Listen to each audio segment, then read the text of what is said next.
In the bustling town of Sweetville, where the air always smelled like freshly baked cookies, lived a clever raccoon named Ricky.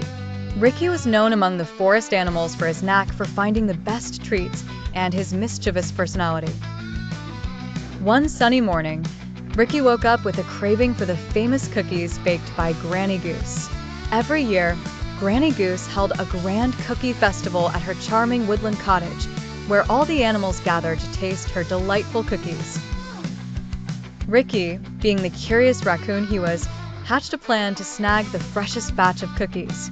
He put on his thinking cap, which was really just an old acorn he found in the forest, and gathered his friends, a witty squirrel named Squeaky and a brave little rabbit named Bounce.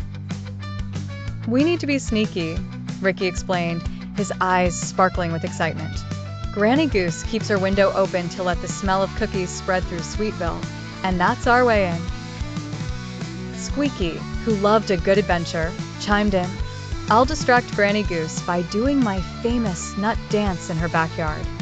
Bounce nodded eagerly, "And I'll hop around to keep watch while you slip through the window."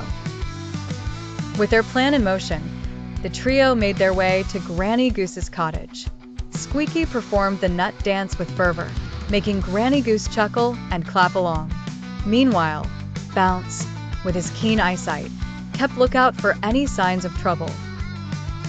Ricky, light as a feather, tiptoed around the side of the cottage, reaching the window. He peeked inside and saw rows upon rows of delicious cookies. But just as Ricky was about to reach for the cookies, he noticed something odd. A little bird was struggling to reach a cookie jar stuck on the top shelf. The bird flapped its wings furiously, but the jar didn't budge.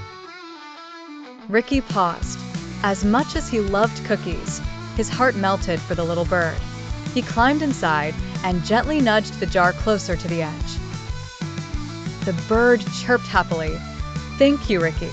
You're a real friend." In that moment, Ricky realized that sometimes helping a friend is far sweeter than any cookie could ever be. He left the cookies untouched and rejoined his friends, feeling happier than ever.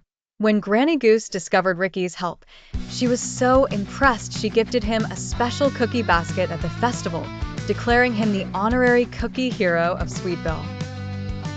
And so, the great cookie caper turned into a lesson about kindness and friendship, leaving Ricky and his friends with full hearts and a delightful story to share with all of Sweetville.